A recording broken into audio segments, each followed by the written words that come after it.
Le Bitcoin va-t-il voir son prix exploser à la fin de cette année 2021? Je vais vous donner 5 preuves que nous sommes toujours dans un marché haussier et avec des super bons arguments que vous avez entendus sûrement nulle part ailleurs. Et je vous donnerai le top, le futur top de marché que nous connaîtrons sûrement à la fin de cette année 2021. Donc ça, c'est un premier scénario, le scénario optimiste. Il y a un deuxième scénario, un scénario pessimiste, où là, dans ce cas-là, nous repartons dans un marché baissier et je vous dirai jusqu'à où le Bitcoin pourrait chuter.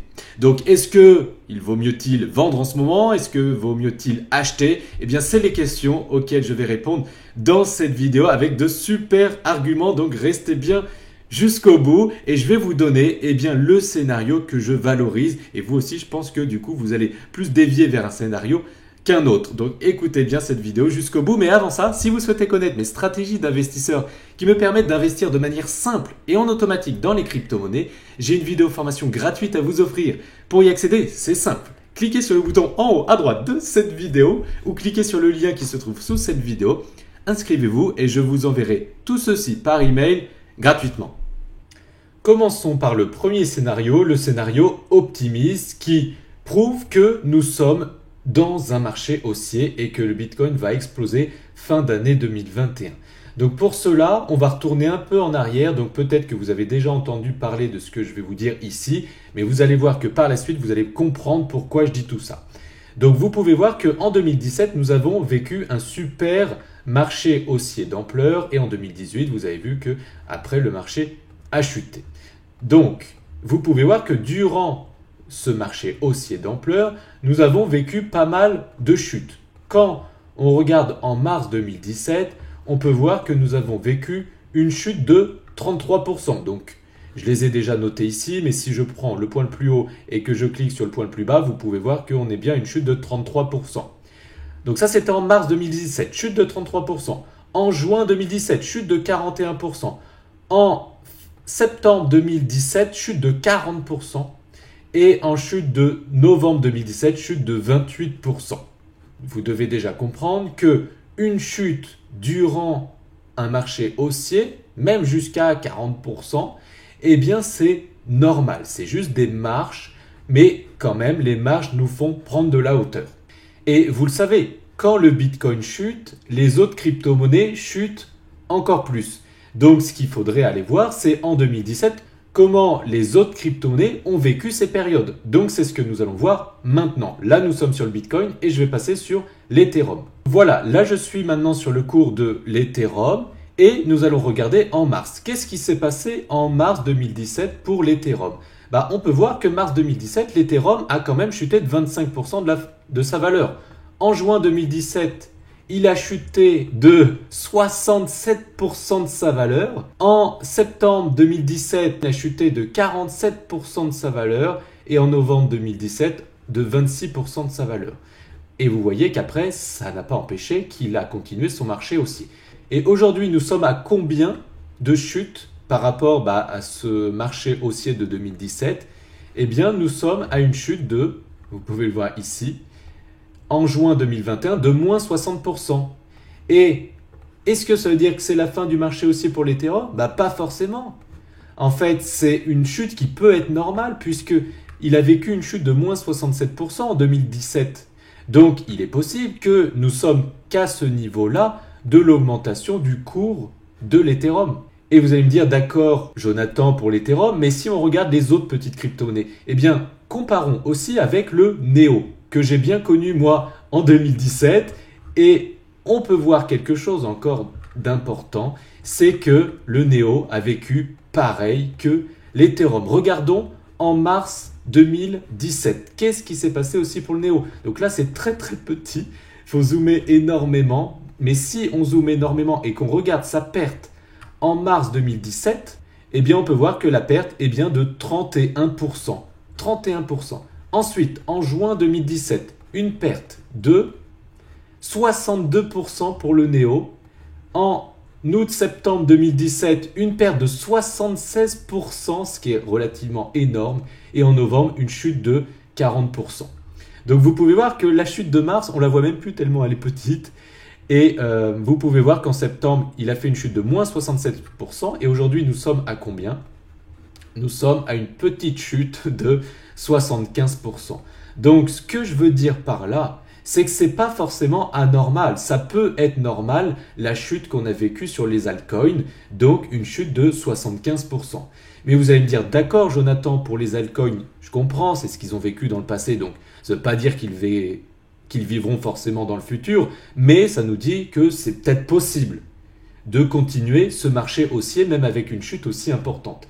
Par contre, le Bitcoin, c'est différent, puisque dans le passé, il n'a jamais vécu une chute de 53% comme on l'a vécu là. Le Bitcoin a toujours vécu des chutes de 30 voire 40% maximum, pas plus. Mais là, on a fait une chute de 53%. Donc, il y a quelque chose d'anormal. Il y a un truc qu'on a vécu cette année, qu'on n'a pas vécu les autres années. En fait, vous devez comprendre, c'est que plus le marché du Bitcoin et des crypto-monnaies va devenir mature, moins la performance sera importante. Comme vous pouvez le voir ici, la performance en 2011 était énorme, en 2013 un peu moins énorme, en 2017 un peu moins énorme et en 2021 un peu moins énorme. Donc plus ça va, plus le cours devient vertical et plus il est censé se stabiliser. Mais le souci, c'est que nous sommes partis beaucoup trop haut, beaucoup trop vite d'un coup.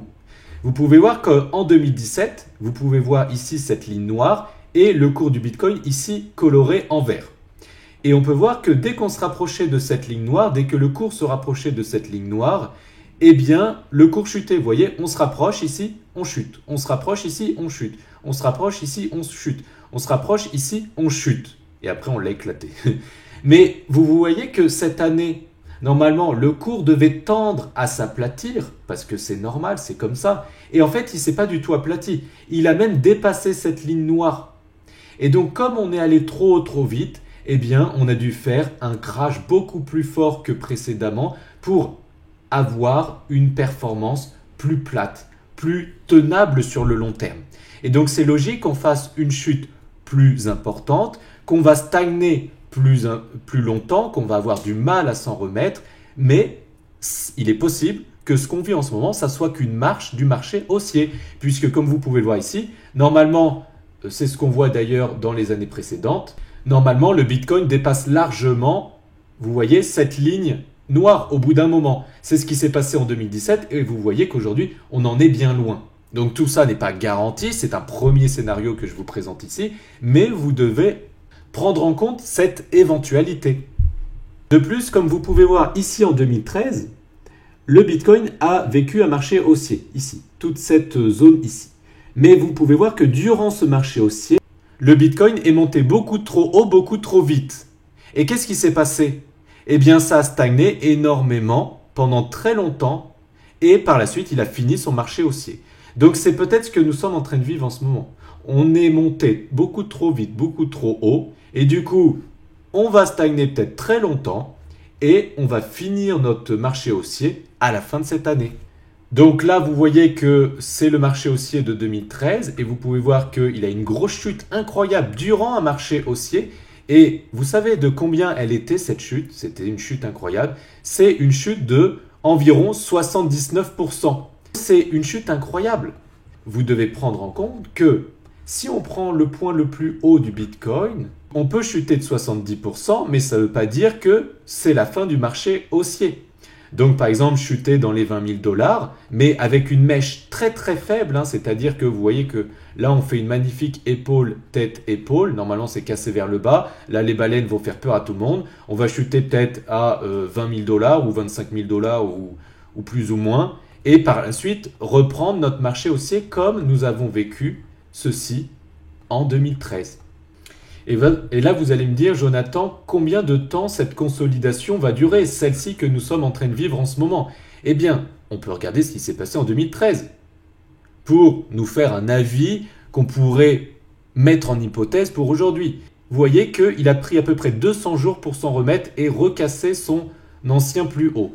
Donc, si on va prendre 200 jours à partir de son point le plus haut, donc là, aux 64 000 $, si on prend 200 jours ici, donc c'est plus ou moins, ça peut être beaucoup plus comme beaucoup moins, eh bien on arrive à peu près en novembre 2021. Donc ça peut être en octobre, ça peut être bien avant comme bien après, mais ça peut nous donner un ordre d'idée. À partir de novembre 2021, par exemple, le Bitcoin casserait son ancien plus haut historique pour atteindre, comme j'ai dit dans plein de vidéos, entre 80 et 120 000 $, donc environ 100 000 $ avant la fin de l'année 2021.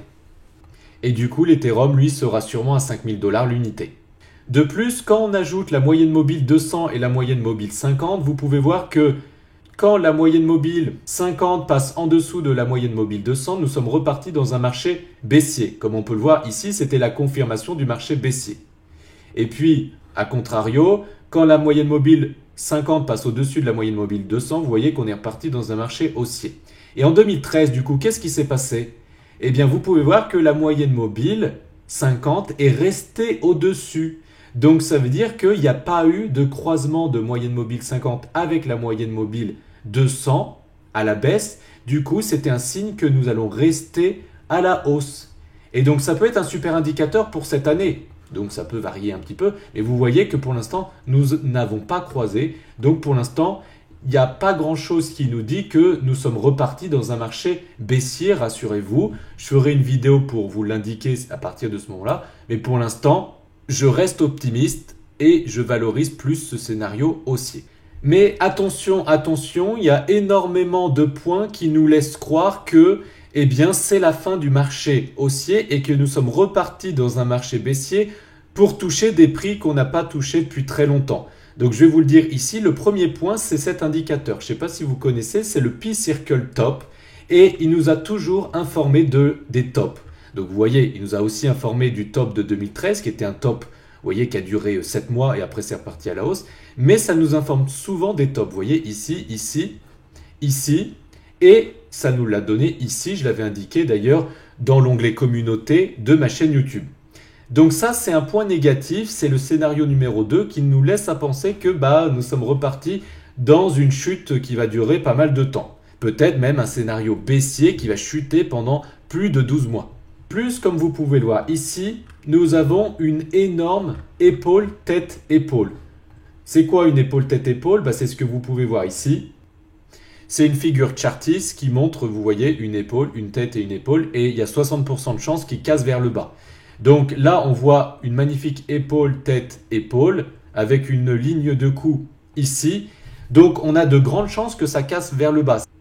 De plus, quand on regarde le RSI et qu'on se met en weekly, le RSI c'est l'indicateur que j'ai ici en bas de mon écran, et qu'on regarde, eh bien, cette ligne ici des 57 points du RSI, on peut voir que la zone des 57 points n'a jamais été cassée durant un marché haussier. Vous pouvez voir qu'en 2013, certes, on a fait notre magnifique chute, mais nous sommes restés au-dessus de cette zone. Et nous sommes remontés par la suite pour finir le marché haussier. Vous voyez qu'ici, durant 2017, nous avons rebondi dessus plein de fois, mais nous sommes restés au-dessus. Et cette année, malheureusement, nous l'avons cassé vers le bas. Donc, comme je vous l'ai dit, parce que nous sommes partis trop haut, trop vite, mais en 2013, ça n'a pas cassé. Là, en 2021, ça a cassé. Donc ça, c'est un point négatif qui nous laisse croire que nous sommes repartis dans un marché baissier, parce qu'en 2018, quand on l'a cassé, on est reparti pour une chute pendant très longtemps. De plus, si on regarde de son point le plus bas ici à son point le plus haut, aux 64 000 $, le Bitcoin est passé de 3 000 $ à 60 000 $. Ça fait un plus que x20 en l'espace de 2 ans et demi. Donc 1 x 20, c'est quand même pas mal. Ça veut dire que peut-être qu'on a déjà passé le marché haussier et que voilà, nous sommes repartis dans un marché baissier. Maintenant, à quel target je commence à racheter? Moi, si nous repartons dans un marché baissier ou pas. Mais ce qui est sûr, c'est que je commencerai à racheter à ces niveaux que je vais vous présenter dans un instant. Donc, en fait, quand le Bitcoin fait ses crashs, il fait à peu près des crashs de 80%. Donc là, si on prend le point le plus haut et qu'on fait un crash de 80%, eh bien, ça veut dire que nous pourrions retourner dans les environs 13 000 $. Donc, c'est pour ça que moi, je commencerai à racheter entre les 15 000 et les 10 000 $. Si vous avez aimé cette vidéo, merci de la liker, abonnez-vous pour ne plus louper mes vidéos et je vous rappelle, si vous souhaitez une formation gratuite pour savoir comment investir dans les crypto-monnaies de manière simple et en automatique, eh bien j'ai une vidéo formation gratuite à vous offrir. Pour y accéder, c'est simple, cliquez sur le bouton en haut à droite de cette vidéo, cliquez sur le lien qui se trouve sous cette vidéo, inscrivez-vous et je vous enverrai tout ceci par email avec plaisir et gratuitement. À très bientôt, j'espère, si vous êtes abonné. Ciao!